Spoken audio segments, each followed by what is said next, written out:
Baik, sebelum kita mulai belajar pada pagi hari ini, mari kita membaca Al-Fatihah bersama-sama.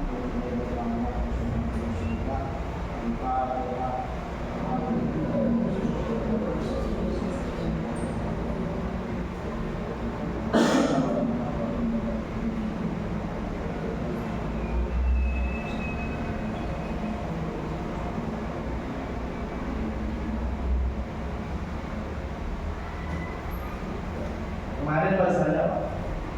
Tentang apa? Pertemuan yang kemarin sifat sholat jenazah. Pada pertemuan pada pagi hari ini kita akan membahas tentang iman kepada Rasul. Iman kepada Nabi dan Rasul itu adalah merupakan rukun iman yang ketiga, keempat untuk saya dulu. Jadi coba diurutkan dari yang awal, iman kepada Allah,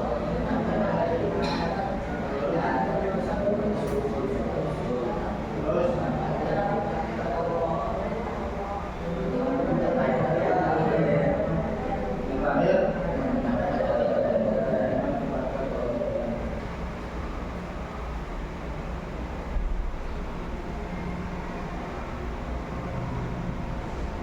sebelum kita membahas tentang apa itu iman, saya ingin bertanya, Nabi itu ada berapa?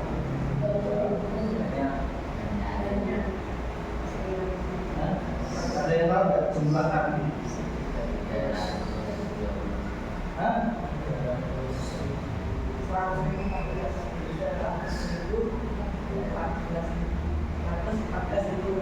114.000. Jumlah Nabi itu dari Nabi Adam sampai Nabi Muhammad yang ada itu ada 240. Catat, Nabi itu ada 240.000. Seperti Nabi Jibril, kalau Anda pernah dengar Nabi Daniel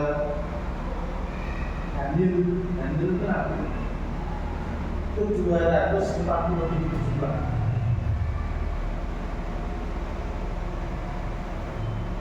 Kemudian Rasul ini pelajaran kita dengan berkaitan dengan Nabi dan Rasul. Kalau Nabi ada 240.000, kalau Rasul ada berapa?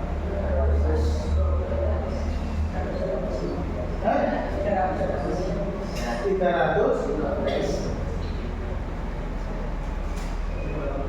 Dari mana? Kelebihan sedikit.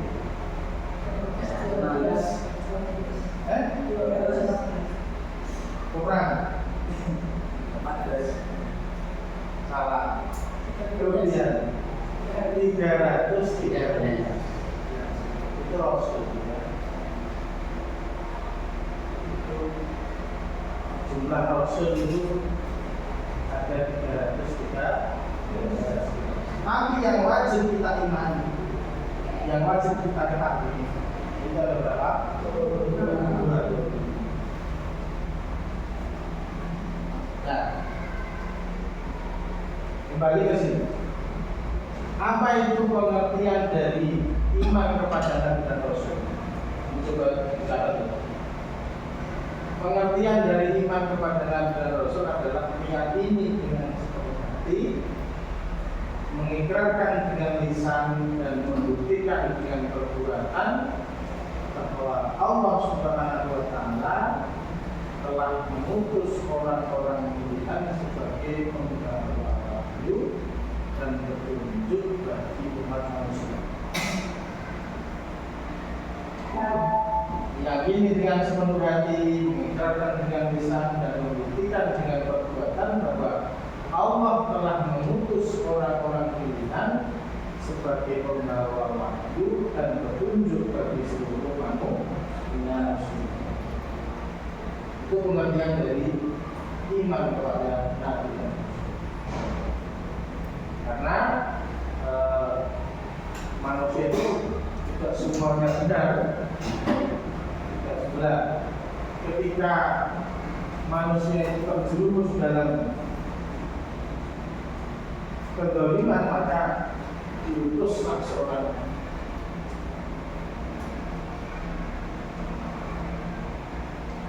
dalil Qur'annya apa? Ya ayyuhan nabi inna arsalnaka syahidan wa mubasysyiran wa nadhiran. Ya ayyuhan nabi inna arsalnaka syahidan wa mubasysyiran. Kelihatan nggak benar? Kelihatan toh? Arabnya angel betul. Jadi yang penting ini, ya. Yang penting ini. Kalian ditulis sama ini. Dari apalagi surat Al-Ahzab yang 45 sampai 45. Jangan tidak wahai Nabi, sesungguhnya kami mengutus untuk menjadi saksi, membawa kabar gembira dan pemberi peringatan, dan untuk menjadi penyeru kepada agama Allah dengan izin dan sebagai cahaya yang itu adalah secara besar makna dari iman kepada Nabi dan Rasul. Kemudian selanjutnya tugas dan fungsi.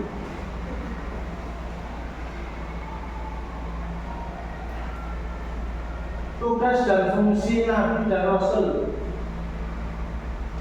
berdasarkan ayat yang di atas tadi, Al-Ahzab ayat 45-46. Tugas Nabi dan Rasul pertama yaitu menjadi saksi atas perbuatan umat di dunia dan di akhirat.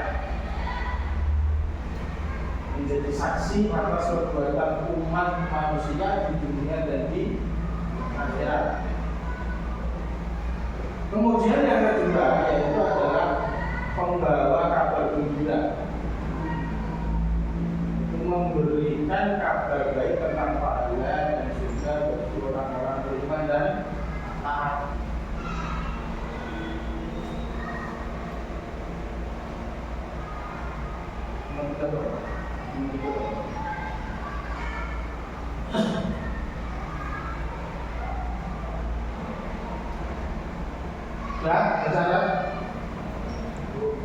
Yang ketiga, memberi peringatan, yaitu memberikan peringatan tentang azab dan siksa bagi orang-orang yang mungkar dan orang-orang yang maksiat. Tugas yang keempat yaitu adalah sebagai juru dakwah atau penyeru.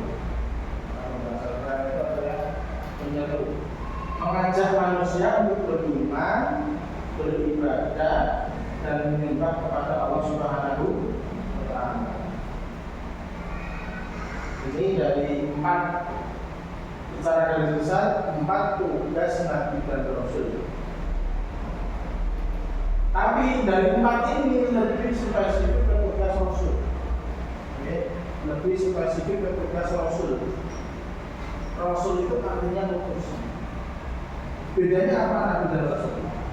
Nanti ada pengertian. Kemudian kita masuk kepada pengertian Nabi dan Rasul. Kelihatan nggak? Sulam nggak? Sulam nggak? Saya deh. Kita nggak ngomong. Ingat nggak?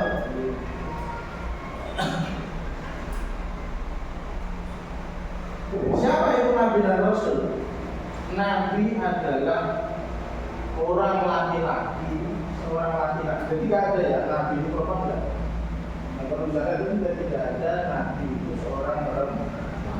Jadi seorang penyeru itu ya kalau melihat ini ya harusnya ya laki-laki.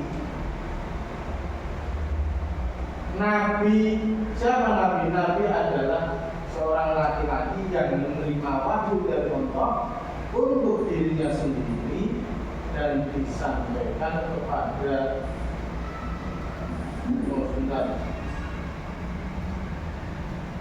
orang laki-laki yang menerima wahyu dari Allah untuk dirinya sendiri dan tidak disampaikan. Ini kurang. Ini harusnya ada tidak dan tidak disampaikan kepada kaumnya secara umum. Jadi Nabi itu yaitu mendapat wahyu, mendapat ilmu dari Allah, tapi untuk konsumsi. Tapi untuk apa? Konsumsi sendiri. Nah, cirinya gimana? Biasanya Nabi itu tidak berhadapan dengan kaum. Dia itu tidak mempunyai pengikut. Itu biasanya Nabi itu seperti itu. Yaitu hidup sendiri. Pokoknya tidak bersinggungan dengan kaum. Karena apa? Karena dia itu menerima wahyu untuk dirinya sendiri. Nabi Adam itu Nabi atau Rasul?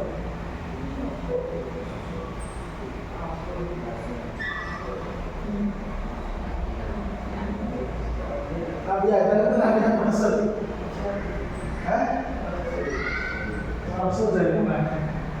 Apakah pas Nabi Adam sudah ada kemana? Belum ada. Berarti Nabi Adam itu bukan Rasul. Nabi Adam itu adalah Nabi.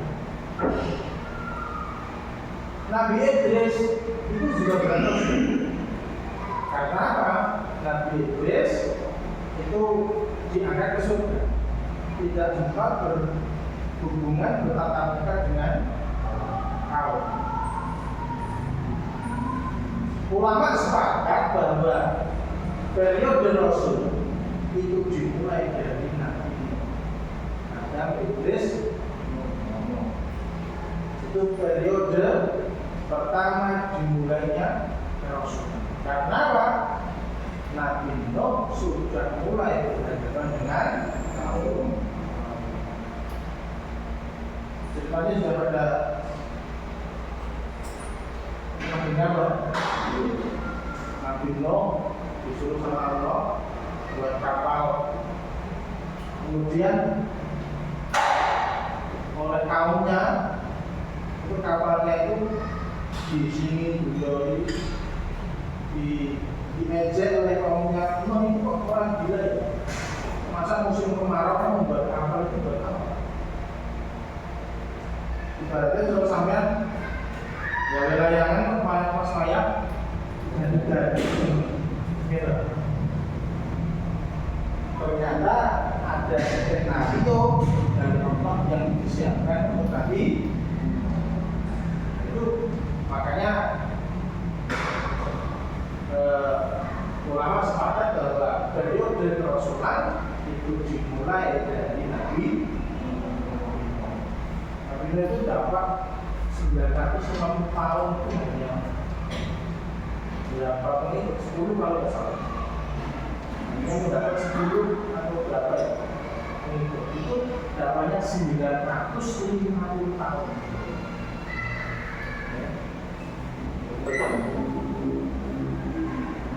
Kemudian Rasul, pengertian dari Rasul adalah setiap laki-laki yang menerima wahyu dari Allah dan wajib menyampaikan kepada seluruh manusia secara rinci. Dia menerima wahyu, menerima ajaran, menerima syariat dari Allah, kemudian dia mendapatkan kewajiban untuk menyampaikan ajaran tersebut kepada umatnya. Makanya ciri utama Nabi dan Rasul itu adalah bersinggungan dengan umat. Setiap Rasul pasti Nabi, setiap Nabi belum tentu Rasul.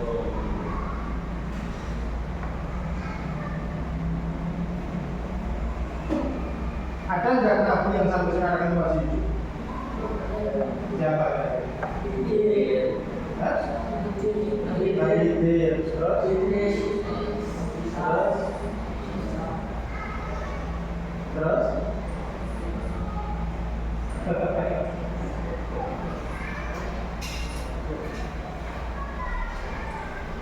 jadi itu ada masalah Nabi Idris, Nabi Khidir, sama Nabi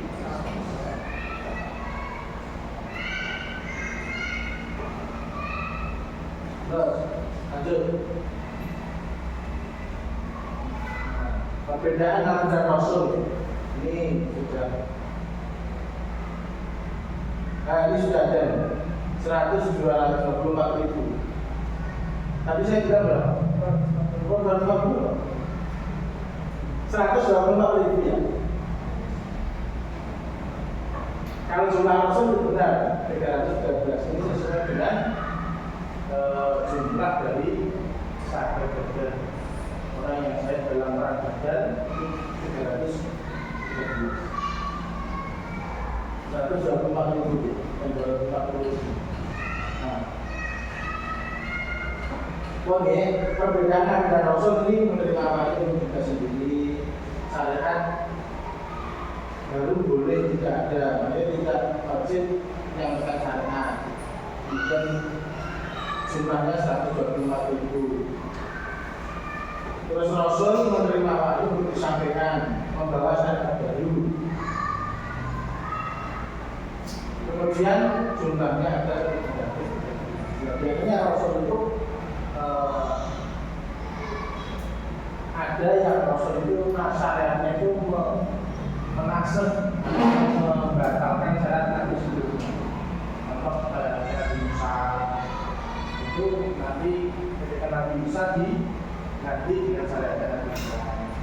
Kemudian syariatnya Nabi Musa ketika Nabi Muhammad diganti dengan syariatnya Nabi.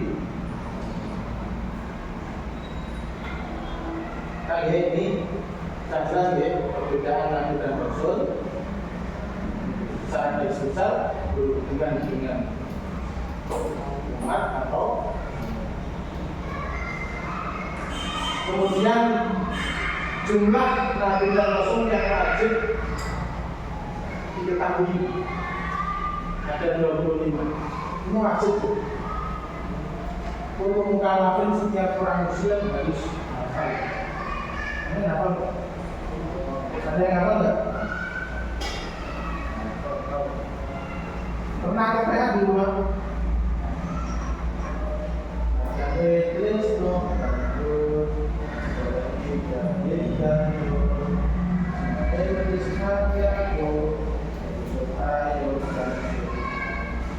Musaharun berfikir biasa siapa dia ya bisa ngambil yang apa enggak? Hasil apa tuh? Bisa siapa yang hafal ya? Tanpa menyentai. Ada yang hafal enggak? Ya, coba. Dan Idris berusaha dari Idris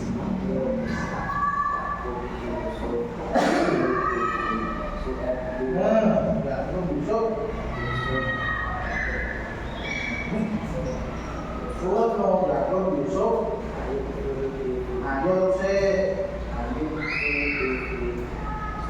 Yunus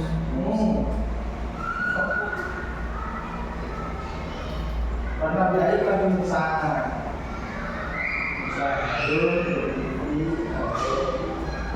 siapa lagi yang apa?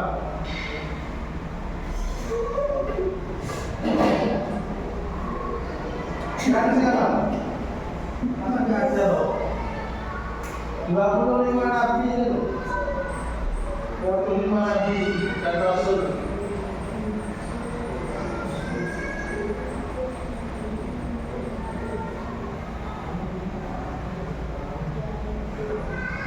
ini sudah urutannya itu juga sama. Ibrahim itu Ismail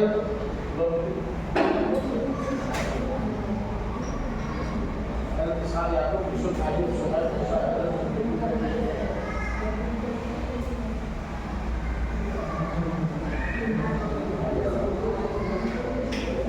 coba Murzazi dulu dibaca 5 menit. Apa udah kira-kira?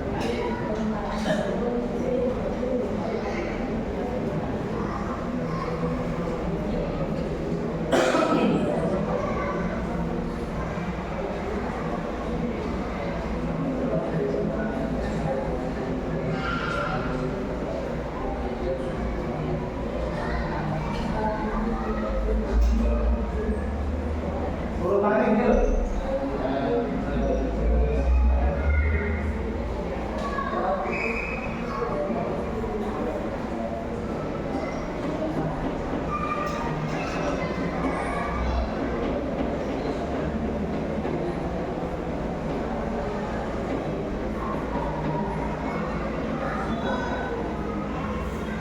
Bareng-bareng nih, bareng-bareng aja yuk.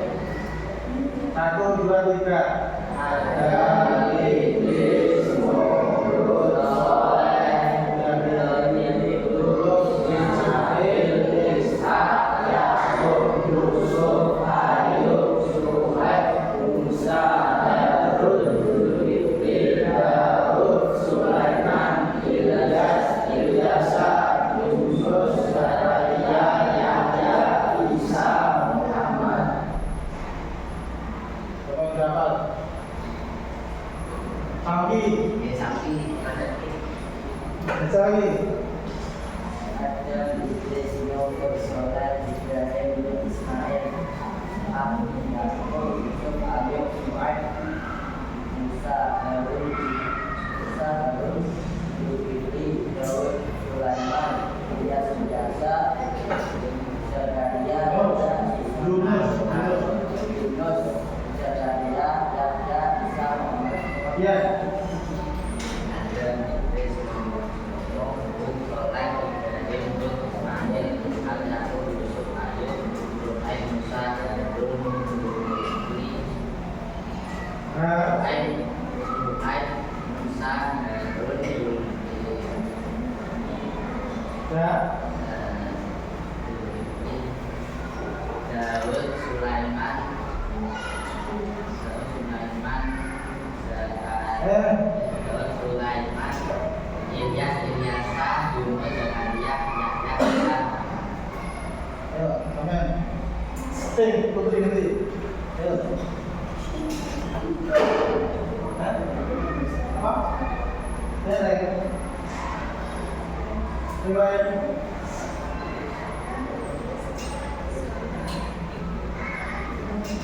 Alright.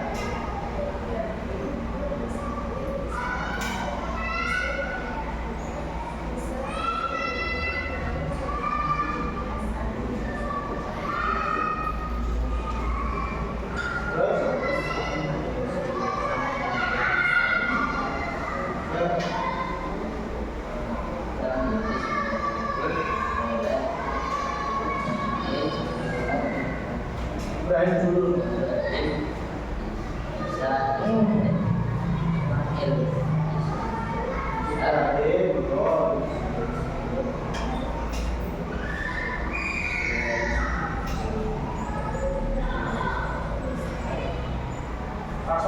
Pas.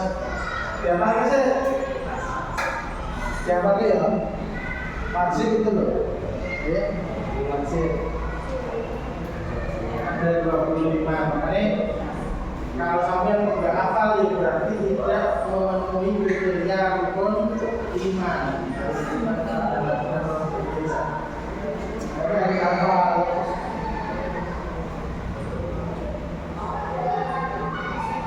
Emangnya pakai lagu. Jadi jawaban saya kecil itu.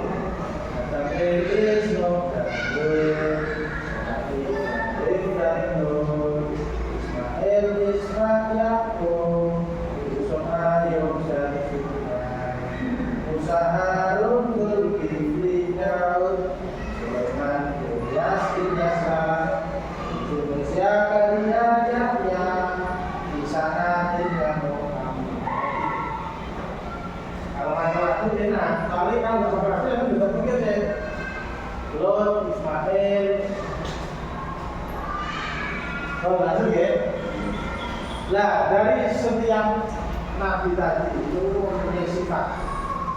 sifat yang menjadi ciri khas atau sifat-sifat yang melekat kepada Nabi. Ini harus ada. Seorang kriteria seorang Nabi harus mempunyai sifatnya. Yang pertama sifat wajib. Sifat wajib yang harus ada dan melekat selamanya pada diri Nabi dan Rasul. Pertama itu adalah sidik. Sidik itu artinya benar atau jujur. Selalu benar dan jujur. Lawan kata dari sidik apa? Oh, ini sama.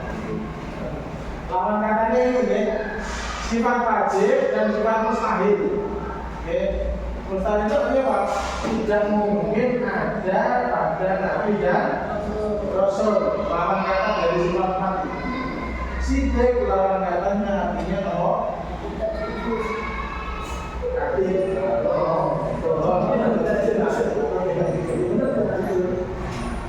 Jadi tidak ada kan Nabi itu bukan bohong, tidak ada.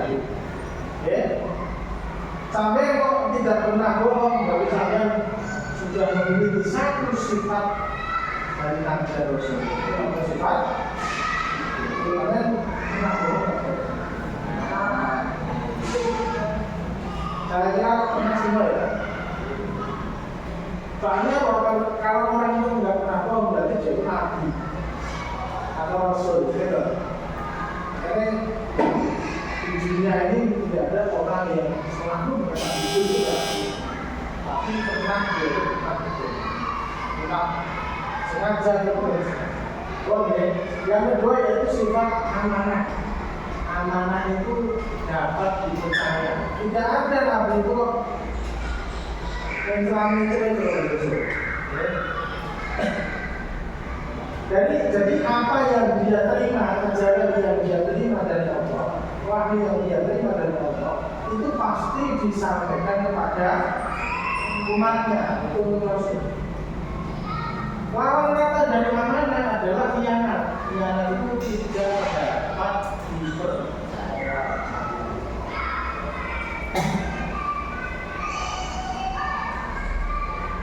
Kemudian yang ketiga yaitu adalah tabligh. Tabligh yaitu menyampaikan wahyu, menyampaikan ajaran dari Allah Subhanahu wa Ta'ala. Lawan kata dari tabligh yaitu adalah hikmah. Hikmah itu artinya menyembunyikan wahyu, menyembunyikan wahyu. Kemudian yang keempat yaitu adalah sifat amanah. Dia cerdas atau bijaksana. Amanah. Lawan kata dari amanah yaitu adalah bodoh, haladah, halidun, haladah. Apa itu? Ini 4 sifat yang wajib ada pada Nabi dan Rasul. Ketika ada seseorang kok dia itu selalu berpedoman dengan 4 sifat ini dan menghindar dari 4 sifat ini, maka dia sudah dikatakan berakhlak seperti akhlaknya Nabi dan Rasul. Artinya misal selalu berkata jujur, tidak pernah berbohong, tidak pernah itu bukan tidak pernah sekali. Ya pernah, tapi dulu. Sekarang ketika sudah tahu tidak dilakukan. Itu berarti sampai sudah melaksanakan satu sifat Nabi. Ya, satu sifat Nabi dan Rasul. Amanah, dapat dipercaya. Misal sampai dikasih uang ke orang tua. Nah ini uang 200.000 dibayar sekolah, dibayarkan tenang, kalau malah dijajan. Berarti kalau ketika sampai memang dikasih oleh orang tua untuk bayar sekolah, jadi dibayar, berarti sudah sifat amanah. Kok malah dijajan, digunakan, berarti tak motif. Ada nggak di sini yang dikasih uang oleh orang tua? Surabaya apa Jogja?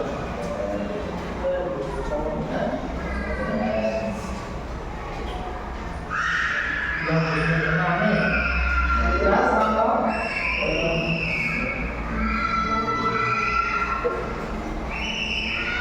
Kemudian tablet, ini nomor semua.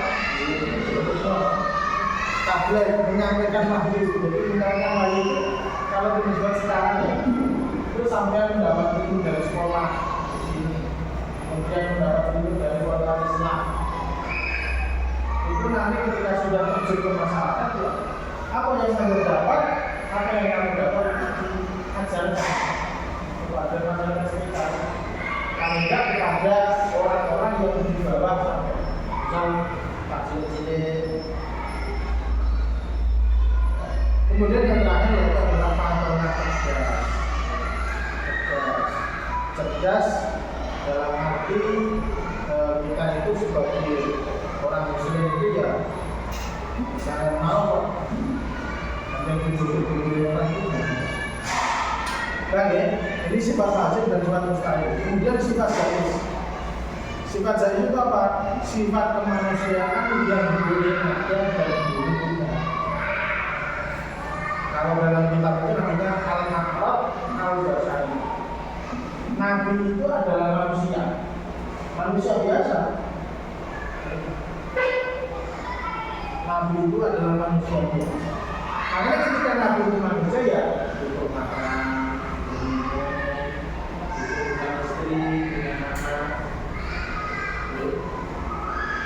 jangan Nabi itu berarti Nabi itu terus tidak nikah, terus tidak makan, karena Nabi itu adalah manusia biasa.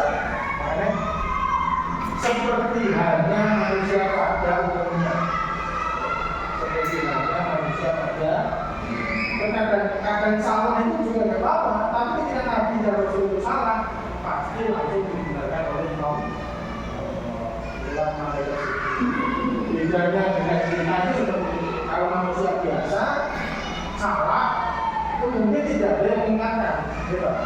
Tapi kalau Nabi dan Rasul itu salah langsung diingatkan oleh diri. Kemudian dari 25 Nabi itu, dari 25 Nabi yang telah disebutkan tadi, dari 124 Nabi yang telah disebutkan itu kali itu ada namanya Rasul Ulul Azmi. Rasul Ulul Azmi, Rasul pilihan. Dari 25 itu ada 5 Rasul yang menjalani pilihan.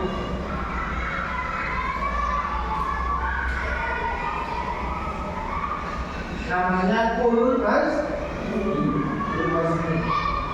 Ulul Azmi adalah para rasul yang memiliki kepribadian, kesabaran dan ketabahan yang luar biasa dalam berdakwah meski menghadapi rintangan berat. Maksudnya apa? 5 rasul ini dalam hal berdakwah kepada manusia itu lebih berat daripada rasul-rasul yang lain. Cobaan yang diterima lebih berat, lebih sulit daripada rasul-rasul yang lain. Dan Nabi tadi itu sebelum ini sudah ditulis ini.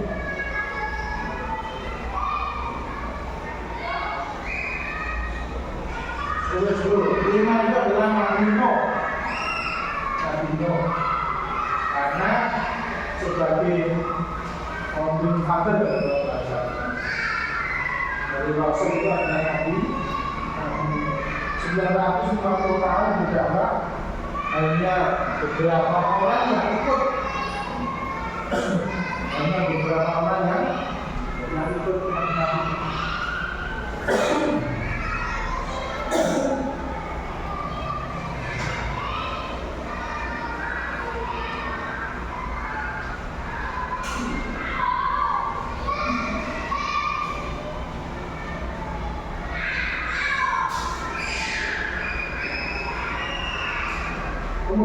Nabi Ibrahim. Nanti ada tulisan. Ini terus dulu. Nabi Nuh, Nabi Ibrahim, Nabi Musa, Nabi Isa, Nabi Muhammad.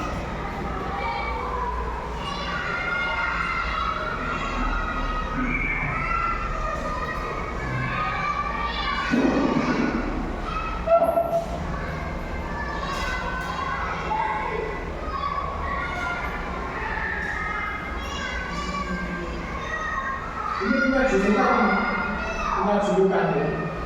Punya julukan sendiri-sendiri. Kecuali ini julukannya Nabi Ibrahim julukannya apa? Saya tahu Pak. Hah? Itu Khalilullah. Khalilullah itu artinya kekasih Allah. Kalau bapak Nabi ya itu Nabi Nuh, apa yang memulai itu Nabi Ibrahim dikatakan bapak Nabi itu karena banyak anak turunnya yang menjadi nabi. Nabi Ismail itu anak dari Nabi Ibrahim. Dari Nabi Ishak kemudian menurunkan Nabi Yakub, menurunkan Nabi Yusuf. Dari Nabi Ismail tidak menurunkan Nabi sama sekali sampai Nabi Muhammad. Jadi kalau jalur Nabi Ibrahim itu jalur punya dua pemeran ya. Jalur Nabi Ismail dan Nabi Ishak itu yang banyak menurunkan Nabi itu dari Nabi Ishak. Bani Israel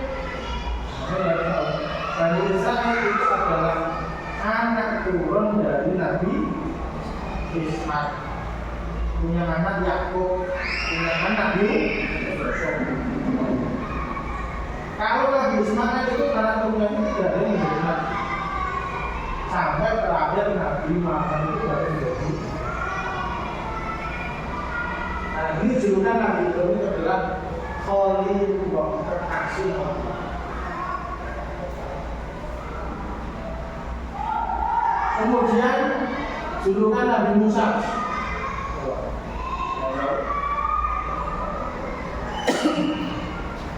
Julukan Nabi Musa adalah Kalimullah. Kalimullah. Karena apa? Nabi Musa itu banyak sekali nabi yang satu-satunya nabi yang sering ngobrol dengan Allah. Kalau Nabi Musa, nabi ngobrol kayak ada satu orang Nabi Musa nanti ngomong terus langsung dibalas sama Allah. Kalau Nabi Muhammad kan lewat malaikat Jibril. Nabi-nabi yang lain itu kan memang malaikat. Tapi kalau Nabi Musa itu tidak langsung. Ya Allah, kok gini. Langsung Allah itu enggak. Itu namanya Allah. Nabi Musa Kalimullah, makanya sebenarnya Kalimullah itu orang yang banyak berbicara dengan Gusti. Kemudian Nabi Isa, julukannya apa? Ruhullah.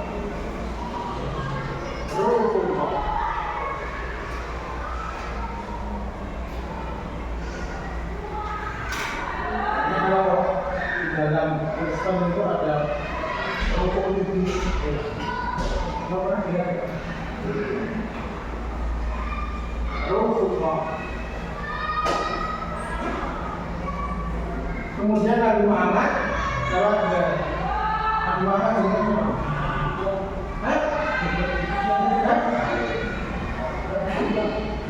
Nabi Abdullah. Julukan Nabi Muhammad adalah Abdullah. Artinya apa? Hamba Allah. Kita Nabi Muhammad itu lebih senang menjadi seorang hamba daripada seorang raja. Dan lalu terus mukjizat apa yang dimiliki oleh para nabi tadi?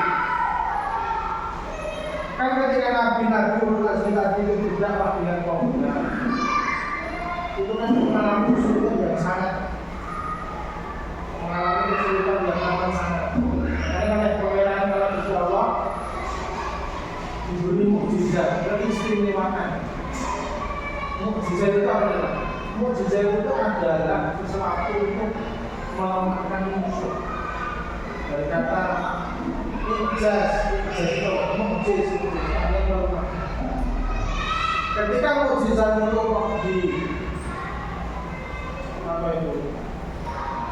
diadu dengan musuh, maka musuh itu akan kalah.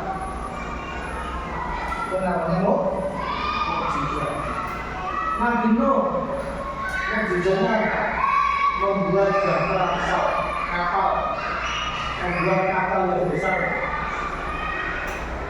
dan selamat dari banjir dahsyat yang menenggelamkan perahu yang ikan. Mukjizat terbesar dari Nabi Nuh adalah membuat kapal. Jadi orang yang pertama kali membuat kapal di dunia ini adalah Nabi Nuh. Itu dalam kapalnya Nabi Nuh itu wakilah ada yang mengatakan semua makhluk yang ada di dunia yang itu tidak itu dimasukkan ke kapalnya Nabi Nuh. Karena apa? Kalau tidak dimasukkan ke kapal Nabi Nuh, ketika banjir datang, maka makhluk tersebut pasti akan mati. Makhluk tersebut pasti akan mati. Ada cerita yang mengatakan bahwa semua hewan, semut, gajah, sapi, kambing, itu dulu semua pernah masuk ke bahtera ke kapal Nabi Nuh. Ini apa? Sampai sekarang masih ada. Itu ada yang mengatakan seperti itu, ada yang berpendapat seperti itu. Nah, yang dimasukkan itu berpasang-pasangan laki-laki dan fungsinya apa? Supaya bisa berkembang. Bisa berkembang. Itu bisa manusia, manusia juga masuk. Kemudian apa itu? Semua hewan yang ada di dunia ini satu persatu. Satu pasang.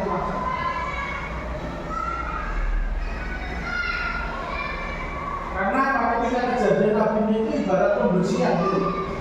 Jadi semua yang kita berikan kepada Allah itu dibersihkan dulu. Ditenggelamkan oleh banjir. Bahkan putranya Nabi Nuh sendiri, namanya apa? Putra Nabi Nuh yang tenggelam namanya apa? Hasyim. Apa?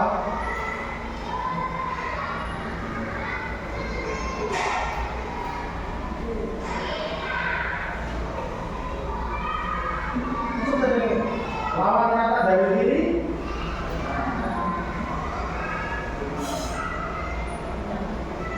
Maksudnya apa?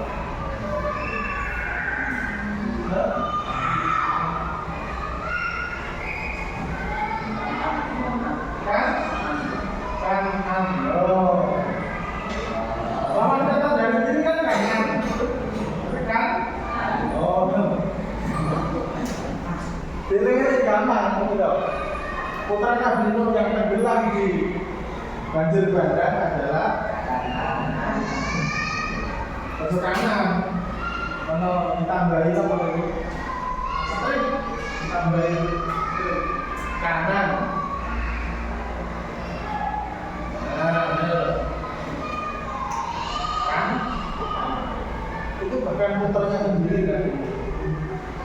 putranya itu kan tidak.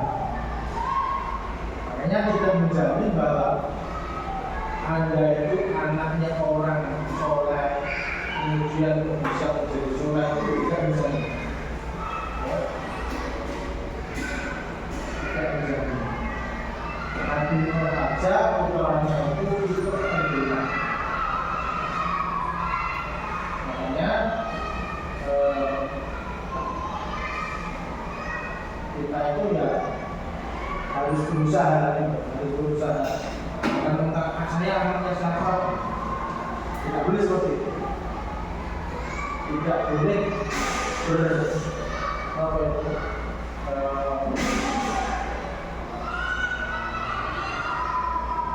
menganggap tinggi apa bilangnya itu. Kan Nabi pernah dawuh laisal fata man yakunu kana abi. Tidak dikatakan seorang pemuda ketika dia mengatakan saya anaknya ini, saya anaknya ini, saya anaknya ini. Itu bukan orang pemuda. Walakin al-fata man yakunu anak. Tapi yang dikatakan pemuda yang sejati man yakunu anak. Ini loh saya sendiri. Makanya dia bisa menunjukkan kualitas diri sendiri, bukan menunjukkan kualitas dari ayahnya, dari siapapun. Menamakan bahwa kemudian mukjizat dari Nabi Ibrahim dilemparkan ke dalam api yang sangat besar, namun api tersebut menjadi dingin dan tidak berbahaya. Ini mukjizat dari Nabi Ibrahim itu tidak mempan dibakar oleh api. Kuna kuliana dibarkan bersalah pada Ibrahim. Hei api, kamu yang membakar Nabi Ibrahim, barkan bersalah. Jadilah ini, jangan jadi panas. Ini jadi begini benar. Ini karena apa? Nabi Ibrahim itu merusak dunia.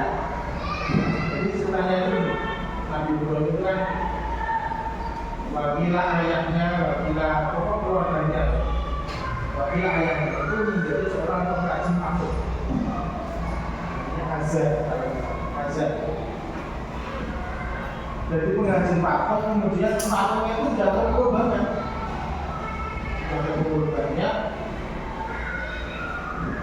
Kemudian ketika suatu ketika itu Nabi Ibrahim itu disuruh menjaga patung itu. Ibrahim, nanti saya berhasil menjaga patung itu. Oke, siap. Kemudian ketika menjaga patung itu, Nabi Ibrahim itu membawa kakak. Kemudian patung yang kecil itu dirusak. Kepalanya enggak menggunakan kapal. Kemudian kapal yang besar itu diletakkan di patung yang besar. Kapal yang itu diletakkan di patung yang paling besar. Nah, kemudian dari komplotan ayahnya dan raja saat itu ada loh. Kapalnya rusak semua. Ini gimana ini? Sedangkan yang menjaga Nabi Ibrahim. Kemudian Nabi Ibrahim itu tergas. Kamu gimana tanggung jawab ini?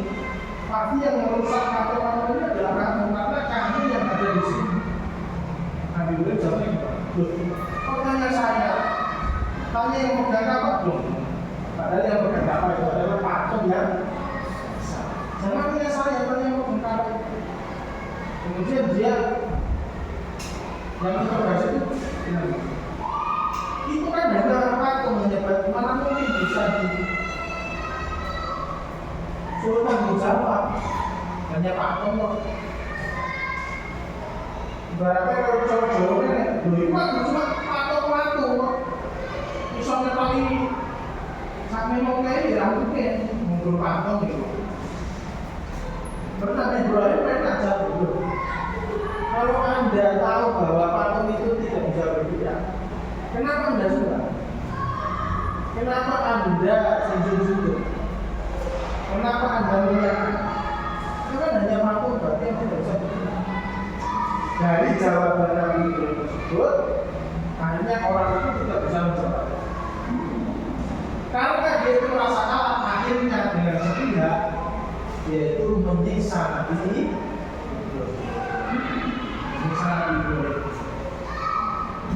Jadi terus Nabi Ibrahim membuat rajanya saya itu memerintahkan semua orang satu bisa ambil kayu bakar, bahkan saking besarnya kayu bakar itu jarak berapa ratus meter itu masih terasa saking besarnya kayu bakar. Itu kan kalau dalam cerita Nabi Ibrahim itu mencari dimasukkan kayu bakar itu pakai jenis ketapel besar. Kalau dalam bahasa itu manjari itu alat buatan setan.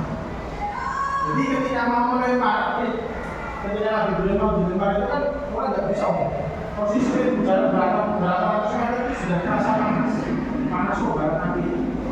Karena manusia yang mengulangnya kan bisa. Manusia yang mengulangnya tidak orang-orang kan kepanasan. Terus Nabi Ibrahim memakan diri, yang gitu. Nabi Ibrahim memakan diri, akhirnya ada setan yang berbisik. Oh, gawe alat namanya manjari. Manjari itu sejenis ketapel. Tiang yang ada tiang terus sama karet. Kayak ayunan itu, tapi bukan karet. Dicoba itu. Kalau pernah lihat apa ya? Itu ketapel nanti itu ketapel kan tangan gitu loh, itu enggak. Nah itu enggak ditangkap terus ditarik. Itu namanya manjari. Bahasa Arabnya itu alat yang terinspirasi dari setan. Itu ada yang riwayat mengatakan makanya bisa menggunakan alat itu. Terus Nabi Ibrahim itu dilempar masuk ke dalam kobaran api.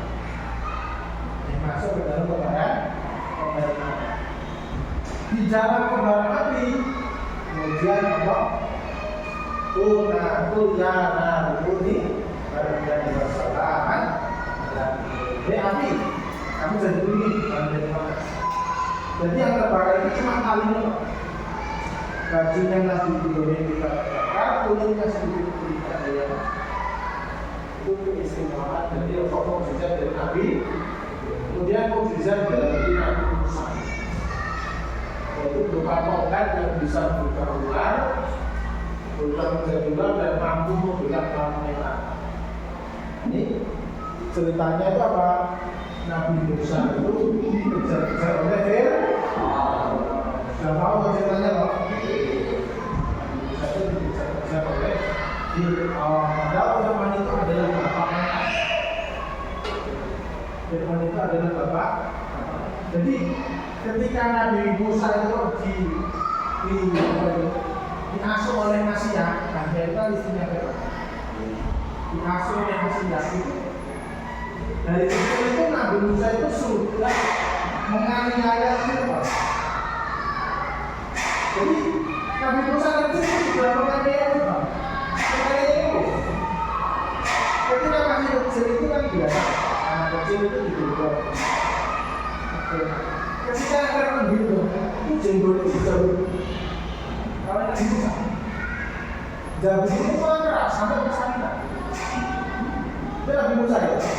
Sampai suatu ketika Fir'aun itu janggal, anak itu nggak beres. Anak itu nggak beres kok kelihatannya itu kayak dendam dengan saya itu. Anak itu aneh. Pasti dia itu ada apa-apanya. kemudian sama istrinya si Asia itu bukan begitu, yang namanya anak kecil kan ya biasa toh gila apa gitu. Anak kecil yang biasa main ketika gendong sambil jenggot jari itu kan sudah biasa. Tapi kan tidak seperti anak kecil biasanya ini. Kemudian dites, kemudian mau mengambil itu dites. Ada bara api, kemudian ada mainan.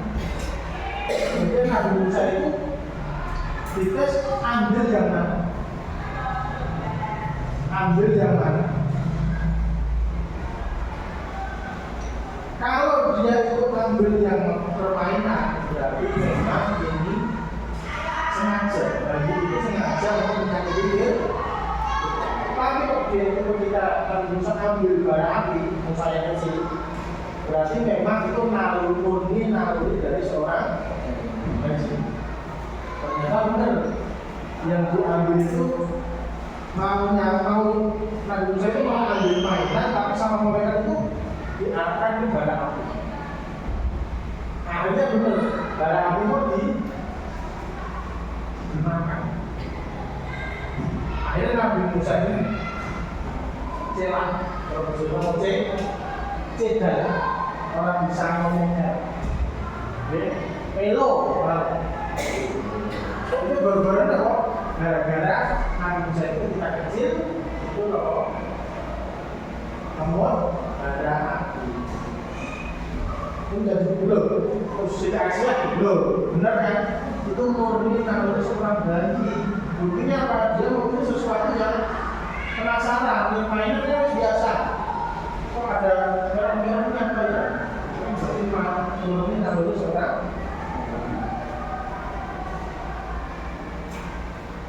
Dan Nabi Musa itu nabi, tapi orang fasik. Kemudian ada Nabi Harun sebagai juru bicara. Wa akhi Harun wa afsah min lisan. Dalam disebutkan ini loh, saudaraku Harun wa afsah min, dia lebih fasih dari saya. Itu ceritanya Nabi Musa. Kemudian dikejar oleh Fir'aun sampai ke Bukit Tabor. Kemudian mukjizat Nabi Isa. Nabi Isa itu bisa berbicara dengan jelas dan fasih saat masih bayi dalam wilayah. Ya, Nabi Isa itu ketika masih bayi itu sudah bisa berbicara layaknya orang biasa. Kemudian apa lagi? Bisa menghidupkan orang mati. Kemudian lagi apa? Bisa menyembuhkan orang buta permanen. Orang buta permanen bisa disembuhkan oleh Nabi Isa.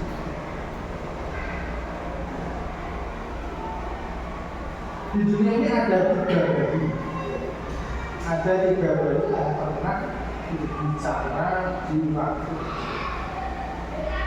Salah satunya Nabi Isa. Yang 2 siapa?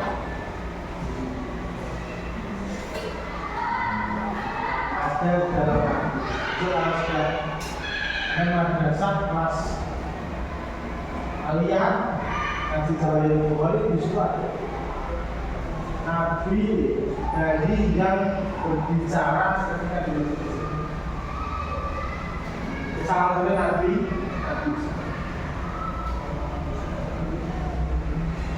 banyak sekali ya. Mukjizat Nabi Isa itu lebih banyak. Bisa menyembuhkan orang mati, bisa menyembuhkan orang lumpuh. Kemudian yang terakhir, mukjizat dari Nabi Muhammad itu adalah Al-Quran dan Al-Quran. Kalau Al-Quran ini adalah mukjizat yang paling besar, mukjizat yang paling besar, karena tidak ada satu orang pun di dunia ini yang bisa mengalahkan. Tidak ada satu orang pun di dunia ini yang bisa mengalahkan. Dulu itu ada namanya Musailamah al-Kadzdzab, Nabi Muhammad. Ingin menyamai Quran, ingin membuat seperti Quran, ingin membuat seperti Quran.